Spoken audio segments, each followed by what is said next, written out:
இந்த செய்தியை உங்களுக்காக வழங்குவது அருண் மசாலா.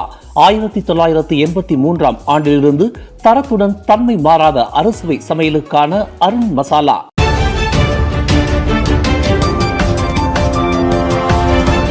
வணக்கம். திசைகளின் ஒரு மணி செய்திகள். ஈஷா தற்கொலை விவகாரம். டிக்டாக்கில் டுலால் பிரதர்ஸ் என்ற பெயரில் வலம் வந்த ஆடவர் கைது செய்யப்பட்டார். டிக்டாக் பிரபலமான ஈஷா என அறியப்படும் 29 வயது ராஜேஸ்வரி எனும் பெண் இணைய பகடிவதை காரணமாக தற்கொலை செய்து கொண்டது தொடர்பான விசாரணையில் 2வது நபராக ஓர் ஆடவரை போலீஸ் கைது செய்துள்ளது.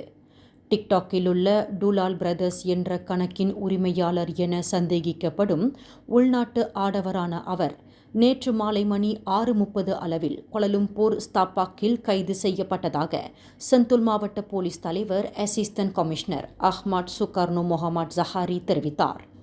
லாரி ஓட்டுநராக வேலை செய்து வரும் அவ்வாடவர் மீது குற்றவியல் சார்ந்த மறுட்டல் விடுத்ததற்காக குற்றவியல் சட்டத்தின் செஷன்ஸ் 506 அருவருக்கத்தக்க பதிவுகளை இட்டதற்காக 1998 ஆண்டு தொடர்பு பல்லூடக சட்டத்தின் செஷன்ஸ் 233, 1995 ஆண்டு சிறு குற்ற சட்டத்தின் செஷன்ஸ் 14வது சட்டப்பிரிவுகளின் கீழ் விசாரணை மேற்கொள்ளப்படுவதாக அஹ்மத் சுகர்னோ கூறினார்.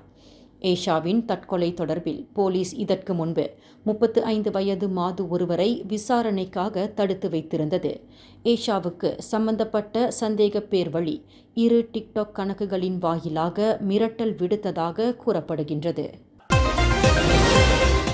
அந்நிய தொழிலாளர்களுக்கான லெவி கட்டணத்திலிருந்து பெறப்பட்ட 3.77 பில்லியன் வெள்ளி நிதியை மனிதவள மேம்பாட்டுக் கழகம் HRDCorp முதலீட்டு நடவடிக்கைகளுக்கு பயன்படுத்தியுள்ள விவகாரம்.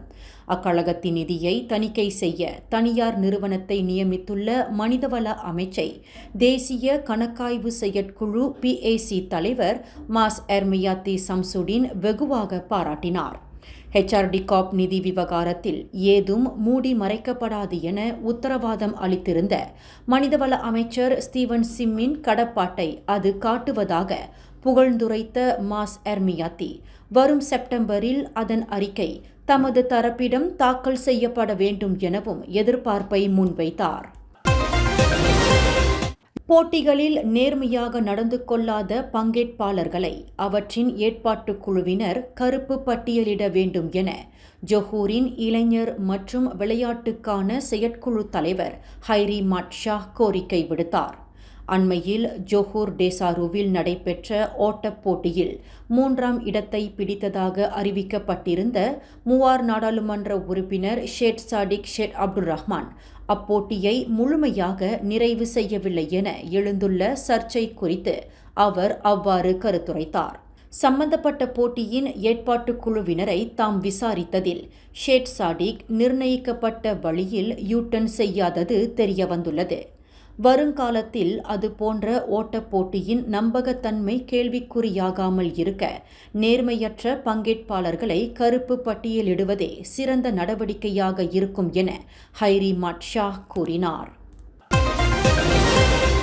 மனிதவள மேம்பாட்டு நிதி HRDCorpன் நிதி நிர்வாகம் குறித்து தேசிய கணக்காய்வாளரின் அறிக்கை அம்பலப்படுத்தியுள்ள விவகாரம் குறித்து போலீசில் புகார் அளிப்பது குறித்து பரிசீலிக்கப்பட்டு வருவதாக மனிதவள அமைச்சர் ஸ்டீவன் சிம் தெரிவித்தார். தற்போதைக்கு அவ்விவகாரம் குறித்து மலேசிய ஊழல் தடுப்பு ஆணையத்திடம் புகார் அளிக்கப்பட்டிருப்பதோடு அக்கழகத்தின் நிதியை தணிக்கை செய்வதற்கு தனியார் நிறுவனம் நியமிக்கப்பட்டுள்ளது.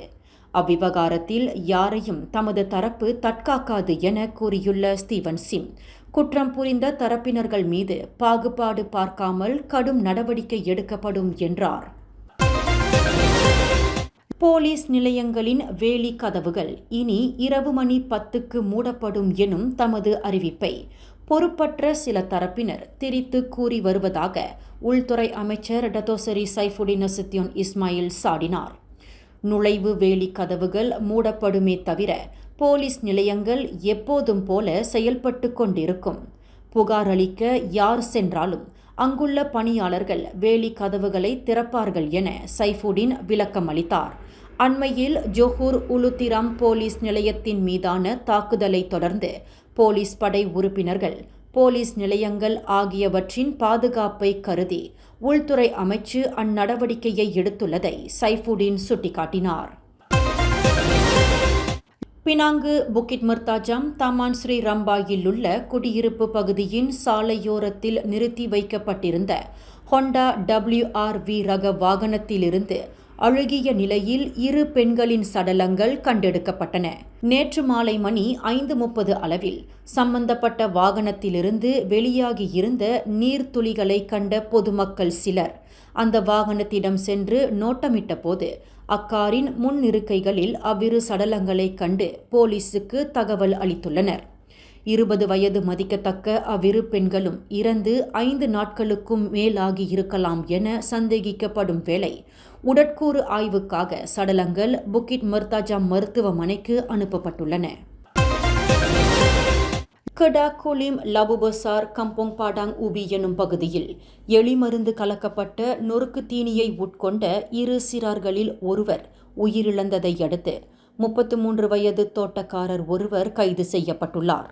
நேற்று பண்டார்பாரு லுபோ புந்தாரில் கைது செய்யப்பட்ட அவ்வாடவரை இன்று தொடங்கி 6 நாட்களுக்கு விசாரணைக்காக தடுத்து வைக்க செஷன்ஸ் நீதிமன்ற நீதிபதி மிர்சா மொஹமாட் அனுமதி அளித்தார். அவ்வாடவர் மீது போதைப்பொருள் உட்பட முந்தைய குற்றப்பதிவுகள் இல்லாதது தொடக்கக்கட்ட விசாரணையில் உறுதி செய்யப்பட்டுள்ளதாக கோலிம் மாவட்ட போலீஸ் தலைவர் சூப்பரிண்டென்டன்ட் முகமது அசீசுல் முகமது கைரி தெரிவித்தார். இந்த செய்தியை உங்களுக்காக வழங்கியது அருண் மசாலா. 1983ஆம் ஆண்டிலிருந்து தரத்துடன் தன்மை மாறாத அறுசுவை சமையலுக்கு அருண் மசாலா. மேலும் செய்திகளை தெரிந்து கொள்ள கீழே இருக்கும் பெல் பட்டனை அழுத்துங்கள். உங்கள் மகிழ்ச்சியை வெளிப்படுத்த லைக் மற்றும் ஷேர் செய்யுங்கள். தொடர்ந்து திசைகளோடு இணைந்திருக்க சப்ஸ்கிரைப் செய்யுங்கள்.